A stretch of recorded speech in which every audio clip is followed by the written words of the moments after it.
ನಮಸ್ಕಾರ ಸ್ನೇಹಿತರೆ, ನಮ್ಮ ನಂಬಿಕೆಗೆ ಸ್ವಾಗತ ಸುಸ್ವಾಗತ. ಸ್ನೇಹಿತರೆ, ಜಗತ್ತಿನಲ್ಲೇ ಇವನಂತಹ ಶ್ರೀಮಂತ ದೇವರು ಯಾರೂ ಇಲ್ಲ. ಇಲ್ಲಿ ಸಂಗ್ರಹವಾಗುವ ದುಡ್ಡು, ಚಿನ್ನ, ಬೆಳ್ಳಿ, ವಜ್ರ, ವೈಡೂರ್ಯ ಅಷ್ಟಿಷ್ಟಲ್ಲ. ಈ ಶ್ರೀನಿವಾಸನಿಗೆ ನೀವು ಎಷ್ಟು ಕಾಣಿಕೆ ಅರ್ಪಿಸ್ತೀರೋ ಅದರ ದುಪ್ಪಟ್ಟು ಶ್ರೀಮಂತಿಕೆಯನ್ನ ಈತ ಕರುಣಿಸ್ತಾನೆ ಅನ್ನೋದು ಭಕ್ತರಲ್ಲಿ ಇರೋ ನಂಬಿಕೆ. ಇದರಿಂದಲೇ ಕೋಟಿ ಕೋಟಿ ಭಕ್ತರು ಹರಕೆ ರೂಪದಲ್ಲಿ ಇದೆಲ್ಲವನ್ನು ಸಲ್ಲಿಕೆ ಮಾಡ್ತಾರೆ. ಪ್ರತಿದಿನ ಏನಿಲ್ಲ ಅಂದರೂ ಸುಮಾರು 70,000 ಭಕ್ತರು ಇಲ್ಲಿಗೆ ಆಗಮಿಸ್ತಾರೆ. ವಿಶೇಷ ದಿನಗಳಲ್ಲಿ ಈ ಸಂಖ್ಯೆ ಲಕ್ಷವನ್ನು ದಾಟುತ್ತೆ. ಹೀಗೆ ಬಂದ ಪ್ರತಿಯೊಬ್ಬರೂ ಕೈಲಾದಷ್ಟು ಕಾಣಿಕೆ ಅರ್ಪಿಸ್ತಾರೆ. ಇವೆಲ್ಲವನ್ನು ಲೆಕ್ಕ ಮಾಡಿ ಇಡೋಕೆ ಇಲ್ಲಿ ಒಂದು ತಂಡವೇ ಇದೆ. ಇವರು ಅವೆಲ್ಲವನ್ನೂ ಎಲ್ಲಿಯೂ ಲೆಕ್ಕ ತಪ್ಪದಂತೆ ಎಣಿಕೆ ಮಾಡಿ ದೇವಸ್ಥಾನದ ಆಡಳಿತ ಮಂಡಳಿಗೆ ಸಲ್ಲಿಕೆ ಮಾಡ್ತಾರೆ. ಇನ್ನೂ ಹೇಳಬೇಕು ಅಂದರೆ ತಿರುಪತಿಯ 13 ಉಂಡಿಗಳು ಪ್ರತಿ 2 ಗಂಟೆಗಳಿಗೊಮ್ಮೆ ತುಂಬುತ್ತದೆ. ಇವುಗಳಲ್ಲಿ ನಾಣ್ಯಗಳಿಂದ ಹಿಡಿದು ವಿದೇಶಿ ಕರೆನ್ಸಿಯವರೆಗೂ ಇರುತ್ತದೆ. ಈ ದೇಣಿಗೆಗಳನ್ನು 250ಕ್ಕೂ ಹೆಚ್ಚು ಸಿಬ್ಬಂದಿಗಳ ತಂಡವು ಸೂಕ್ಷ್ಮವಾಗಿ ಎಣಿಸಿ ಪ್ರತ್ಯೇಕಗೊಳಿಸಿ ಬ್ಯಾಂಕುಗಳಿಗೆ ವರ್ಗಾಯಿಸುತ್ತದೆ. ಆದರೆ ಇದೇ ತಂಡದಲ್ಲಿದ್ದ ಒಬ್ಬ ಕ್ಲರ್ಕ್ ಮಾತ್ರ ಎಲ್ಲರಂತೆ ಇರದೆ ಬಾಲಾಜಿಯ ದುಡ್ಡಿನ ಮೇಲೆಯೇ ಆಸೆ ಪಟ್ಟಿದ್ದ. ಹಣ ಕದಿಯೋದನ್ನೇ ಕಾಯಕ ಮಾಡಿಕೊಂಡಿದ್ದ. ಅದು ಕೂಡ 1-2 ವರ್ಷ ಅಲ್ಲ, ಸುಮಾರು 20 ವರ್ಷದಿಂದ ಇದನ್ನೇ ಮಾಡ್ಕೊಂಡು ಬಂದಿದ್ದ. ಹೀಗೆ ಕದ್ದು ಮಾಡಿದ್ದ ದುಡ್ಡು ಸಾವಿರಾರು ರೂಪಾಯಿಗಳಲ್ಲ, ಲಕ್ಷಾಂತರ ರೂಪಾಯಿಗಳು ಅಲ್ಲ, ಬದಲಿಗೆ ಸುಮಾರು 140 ಕೋಟಿ ರೂಪಾಯಿ. ಆದರೆ 100 ದಿನ ಕದ್ದವನು 1 ದಿನ ಸಿಕ್ಕಾಕೋಬೇಕಲ್ವಾ? ಅದೇ ರೀತಿ ಈತನ ಬಣ್ಣ ಬಯಲಾಗಿ ಹೋಯಿತು. ಹೀಗೆ ಭಗವಂತನ ಹಣಕ್ಕೆ ಕೈ ಹಾಕಿದವನ ಹೆಸರು ರವಿಕುಮಾರ್. ರವಿಕುಮಾರ್ ಈತನಿಗೆ ಆಗ ಸುಮಾರು 20 ವರ್ಷ ಆಗಿತ್ತಂತೆ. ಆಗ್ಲೇ ಈತ ಇಲ್ಲಿ ಕ್ಲರ್ಕ್ ಆಗಿ ಕೆಲಸಕ್ಕೆ ಸೇರ್ಕೊಂಡ್ಬಿಟ್ಟ. ತಿರುಪತಿ ದೇವಾಲಯದ ಪೆದ್ದ ಜಿಯಾನಗರ ಮಠಕ್ಕೆ ಸೇರಿದ ಈ ರವಿಕುಮಾರ್ ಇಲ್ಲಿನ ಅತ್ಯಂತ ಸೂಕ್ಷ್ಮ ಹಾಗೂ ಮಹತ್ವದ ಕೆಲಸವಾದ ಹುಂಡಿ ಹಣವನ್ನು ಲೆಕ್ಕ ಮಾಡುವ ಕ್ಲರ್ಕ್ ಆಗಿ ಕೆಲಸಕ್ಕೆ ಸೇರ್ಕೊಂಡ. ಇದು ನಿಜಕ್ಕೂ ಆಯಾ ಕಟ್ಟಿನ ಜಾಗ. ಇಲ್ಲಿಗೆ ಬರೋ ಕೋಟಿ ಕೋಟಿ ಹಣವನ್ನ ಲೆಕ್ಕ ಮಾಡಿ ಇಡಬೇಕು. ದಿನಕ್ಕೆ ಕೋಟ್ಯಾಂತರ ರೂಪಾಯಿ ಹಣ ಬರ್ತಾ ಇರುತ್ತೆ. ಅದನ್ನ ಈತ ಲೆಕ್ಕ ಮಾಡಿ ಇಡ್ತಾ ಇದ್ದ. ಹೀಗೆ ಸುಮಾರು 3 ದಶಕಗಳವರೆಗೆ, ಅಂದ್ರೆ 2023ರ ಏಪ್ರಿಲ್ 29ರವರೆಗೆ ಅತ್ಯಂತ ಶ್ರದ್ಧೆಯಿಂದ ಈ ಕೆಲಸ ಮಾಡ್ಕೊಂಡು ಬಂದಿದ್ದ. ಅಷ್ಟೇ ಅಲ್ಲ, ನಿಯತ್ತಿಗೆ ಮತ್ತೊಂದು ಹೆಸರೇ ಈ ರವಿಕುಮಾರ್ ಅನ್ನುವಂತಿದ್ದ. ಆದರೆ ಈತನ ಅಸಲಿಯತ್ತೆ ಬೇರೆ ಇತ್ತು. 2023ರ ಏಪ್ರಿಲ್ನಲ್ಲಿ ಒಂದು ದಿನ ಏನಾಗುತ್ತೆ ಅಂದರೆ, ಅಲ್ಲಿನ ಭದ್ರತಾ ಸಿಬ್ಬಂದಿಯೊಬ್ಬರು CCTVಯ ದೃಶ್ಯವನ್ನ ತಪಾಸಣೆ ಮಾಡ್ತಾ ಇರ್ತಾರೆ. ಆಗ ರವಿಕುಮಾರ್ ಅವರ ನಿಜವಾದ ಮುಖ ಬೆಳಕಿಗೆ ಬಂದಿತ್ತು. ಅದೇನು ಅಂದರೆ, ದೇವಾಲಯದ ದೇಣಿಗೆಗಳನ್ನ ಹೊಂದಿರೋ ಪರಕಮಣಿ ಸಂಕೀರ್ಣ ಸುಮಾರು 22,000 ಚದರ ಅಡಿ ವಿಸ್ತೀರ್ಣ ಇದೆ. ಅವತ್ತೊಂದು ದಿನ ಸಂಕೀರ್ಣದಲ್ಲಿ ರವಿಕುಮಾರ್ ವಿಚಿತ್ರವಾಗಿ ವರ್ತಿಸ್ತಾ ಇರೋದನ್ನ CCTVಯಲ್ಲಿ ಆ ಭದ್ರತಾ ಸಿಬ್ಬಂದಿ ಗಮನಿಸಿದ್ದ. ಇದ್ಯಾಕೆ ರವಿಕುಮಾರ್ ಈಗ ಮಾಡ್ತಾ ಇದ್ದಾರೆ ಅಂದ್ಕೊಂಡು CCTVಗಳನ್ನ ಮತ್ತಷ್ಟು ಪರಿಶೀಲಿಸಿದ. ಆಗ $100 ಬಿಲ್ಗಳನ್ನ ಗೋಲ್ಮಾಲ್ ಮಾಡ್ತಾ ಇರೋದು ಬೆಳಕಿಗೆ ಬಂತು. ಇಷ್ಟೇ ಅಲ್ಲ, ಈ ಬಗ್ಗೆ ವಿಚಾರಿಸಿದಾಗ ರವಿಕುಮಾರ್ 20 ವರ್ಷಗಳಿಗೂ ಹೆಚ್ಚು ಕಾಲ ದೇವಸ್ಥಾನದಿಂದ ಕಳ್ಳತನ ಮಾಡುತ್ತಿದ್ದೇನೆ ಅಂತ ಸಲೀಸಾಗಿ ಒಪ್ಕೊಂಡ್ಬಿಟ್ಟ. ಇದನ್ನ ಕೇಳಿದ ದೇವಸ್ಥಾನದ ಆಡಳಿತ ಮಂಡಳಿ ಹಾಗೂ ಪೊಲೀಸರೇ ದಂಗಾಗಿ ಹೋಗಿದ್ರು.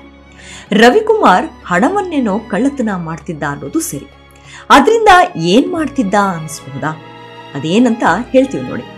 ಹೀಗೆ ಕದ್ದ ಹಣದಿಂದ ರವಿಕುಮಾರ್ ಹಾಗೂ ಆತನ ಹೆಂಡತಿ ಆಸ್ತಿ ಮಾಡೋಕೆ ಶುರು ಮಾಡಿದ್ರು. ತಿರುಪತಿ, ಚೆನ್ನೈ ಹಾಗೂ ಆಂಧ್ರ ಪ್ರದೇಶ, ತೆಲಂಗಾಣದ ಹಲವು ಕಡೆ ಬೇಕಾಬಿಟ್ಟಿ ಆಸ್ತಿ ಖರೀದಿಸಿದ್ರು. ಹೀಗೆ 14 ಕೋಟಿ ಮೌಲ್ಯದಲ್ಲಿ ಈ ಆಸ್ತಿಗಳನ್ನು ಖರೀದಿಸಲಾಗಿತ್ತು. ಆದರೆ ಇಲ್ಲೊಂದು ಟ್ವಿಸ್ಟ್ ಇದೆ. ಅದೇನು ಅಂದ್ರೆ, ಹೀಗೆ ಕದ್ದ ಹಣದಲ್ಲಿ ರವಿಕುಮಾರ್ ಆಸ್ತಿಯನ್ನೇನೋ ತೆಗೆದುಕೊಂಡಿದ್ದ. ಆದರೆ 2023ರ ಮೇ 19ರಂದು ರವಿಕುಮಾರ್ ಹಾಗೂ ಆತನ ಪತ್ನಿ ಇವುಗಳಲ್ಲಿ ಒಟ್ಟು 7 ಆಸ್ತಿಗಳನ್ನ ತಿರುಪತಿ ತಿರುಮಲ ದೇವಸ್ಥಾನದ ಟ್ರಸ್ಟ್ಗೆ ದಾನವಾಗಿ ನೀಡಿದರು.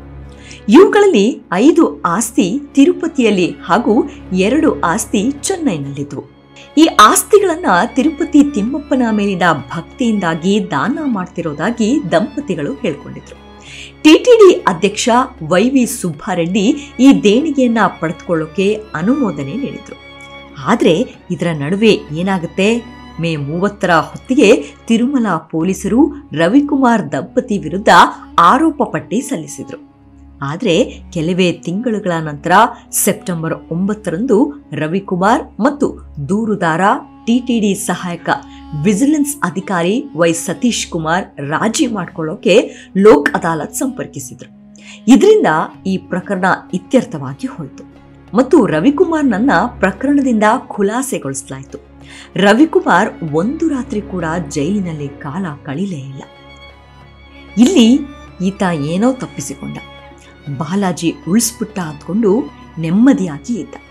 ಆದರೆ ಮುಂದೇನಾಯಿತು ಅಂದರೆ 2024ರಲ್ಲಿ ಆಂಧ್ರ ಪ್ರದೇಶದಲ್ಲಿ ವೈಎಸ್ಆರ್ ಸರ್ಕಾರ ಹೋಗಿ ಚಂದ್ರಬಾಬು ನಾಯ್ಡು ನೇತೃತ್ವದ ಟಿಟಿಡಿ ಸರ್ಕಾರ ಆಡಳಿತಕ್ಕೆ ಬಂತು.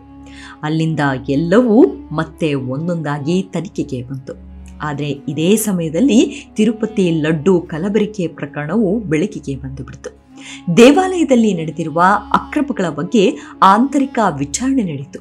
ಈ ವೇಳೆ ಟಿಟಿಡಿ ಸಹಾಯಕ ವಿಜಿಲೆನ್ಸ್ ಅಧಿಕಾರಿ ವೈ ಸತೀಶ್ ಕುಮಾರ್ ಪೊಲೀಸರ ತೀವ್ರ ಒತ್ತಡದ ಕಾರಣಕ್ಕೆ ರಾಜಿಗೆ ಒಪ್ಪಿದ್ದಾಗಿ ಹೇಳಿಕೊಂಡ. ಆದರೆ ಪ್ರಕರಣ ಮತ್ತೊಂದು ದಿಕ್ಕಿಗೆ ಸಾಗಿಬಿಡ್ತು. ಈ ಕೇಸ್ಗೆ ತಿರುಪತಿಯ ಪತ್ರಕರ್ತ ಎಂ ಶ್ರೀನಿವಾಸ್ ರಾವ್ ಅನ್ನೋರು ಎಂಟ್ರಿ ಆದ್ರು. ಅವರು ಏನ್ ಮಾಡಿದ್ರು ಅಂದ್ರೆ ಲೋಕ್ ಅದಾಲತ್ ನಿರ್ಧಾರವನ್ನ ಪ್ರಶ್ನೆ ಮಾಡಿ ಆಂಧ್ರ ಪ್ರದೇಶ ಹೈಕೋರ್ಟ್ನಲ್ಲಿ ರಿಟ್ ಅರ್ಜಿ ಸಲ್ಲಿಸಿದ್ರು. ಇದರಿಂದ ಈ ಕೇಸ್ಗೆ ಮರುಜೀವ ಬಂತು. ಸೆಪ್ಟೆಂಬರ್ 19, 2025ರಂದು ಹೈಕೋರ್ಟ್ ಲೋಕ್ ಅದಾಲತ್ ಆದೇಶವನ್ನ ರದ್ದುಗೊಳಿಸಿ ಬಿಡಿತು. ಅಷ್ಟೇ ಅಲ್ಲ, ಪ್ರಕರಣದ ಎಲ್ಲಾ ದಾಖಲೆಗಳನ್ನ ವಶಪಡಿಸಿಕೊಳ್ಳಲು ಸಿಐಡಿಗೆ ನಿರ್ದೇಶನ ನೀಡಿತು. ಆದರೆ ಇಲ್ಲಿ ಮತ್ತೊಂದು ಬೆಳವಣಿಗೆಯಾಯಿತು.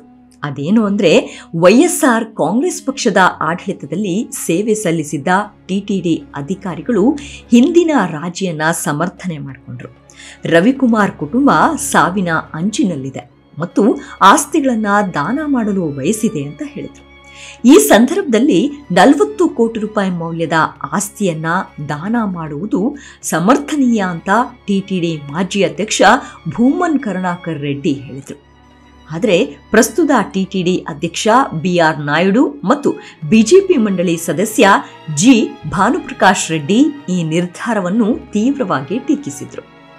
ಈ ವೇಳೆ ಇದರ ಬಗ್ಗೆ ಹೆಚ್ಚಿನ ತನಿಖೆ ಯಾಕೆ ಮಾಡಲಿಲ್ಲ ಅಂತಲೂ ಪ್ರಶ್ನಿಸಿದರು.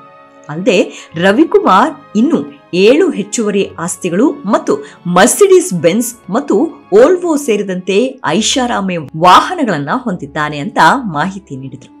ಅಲ್ಲದೆ ಆರೋಪಿ 20 ವರ್ಷಗಳಿಂದ ಕಳ್ಳತನ ಮಾಡಿರುವುದಾಗಿ ತಾನೇ ಒಪ್ಪಿಕೊಂಡರೂ ಕೇವಲ ಸಾಮಾನ್ಯ ಕಳ್ಳತನದ ಪ್ರಕರಣ ದಾಖಲಿಸಿ ಸುಮ್ಮನಾಗಿದ್ದು ಏಕೆ ಅಂತ ಪ್ರಶ್ನೆ ಮಾಡಿದ್ರು. ಸದ್ಯ ಈ ಪ್ರಕರಣ ನ್ಯಾಯಾಲಯದಲ್ಲಿದೆ. ಹೆಚ್ಚಿನ ತನಿಖೆ ಕೂಡ ನಡೀತಾ ಇದೆ. ಇದರಲ್ಲಿ ರವಿಕುಮಾರ್ ಒಬ್ಬನದ್ದೇ ಪಾತ್ರವಿದೆಯಾ, ಇಲ್ಲ ಇನ್ನು ಅನೇಕರು ಇದರಲ್ಲಿ ಭಾಗಿಯಾಗಿದ್ದಾರಾ ಅನ್ನೋದ್ರ ಬಗ್ಗೆಯೂ ವಿಚಾರಣೆ ನಡೀತಾ ಇದೆ. ಇಲ್ಲೊಂದು ವಿಚಾರ ಏನಪ್ಪಾ ಅಂದ್ರೆ, ಈ ಹಿಂದೆ ವಿಜಯನಗರ ಸಾಮ್ರಾಜ್ಯದ ಅವಧಿಯಲ್ಲಿ ಏನ್ ಮಾಡ್ಲಾಗ್ತಾ ಇತ್ತು ಅಂದ್ರೆ, ಯಾರಾದ್ರೂ ದೇವಾಲಯದ ಆಭರಣಗಳನ್ನ ಕದ್ದು ಸಿಕ್ಕಿಬಿದ್ದವರಿಗೆ ಕಠೋರ ಶಿಕ್ಷೆಯನ್ನ ನೀಡಲಾಗ್ತಾ ಇತ್ತು. ಅದು ಅಂತಿಂತ ಶಿಕ್ಷೆಯಲ್ಲ, ಮರಣದಂಡನೆಯನ್ನು ವಿಧಿಸಲಾಗ್ತಾ ಇತ್ತು.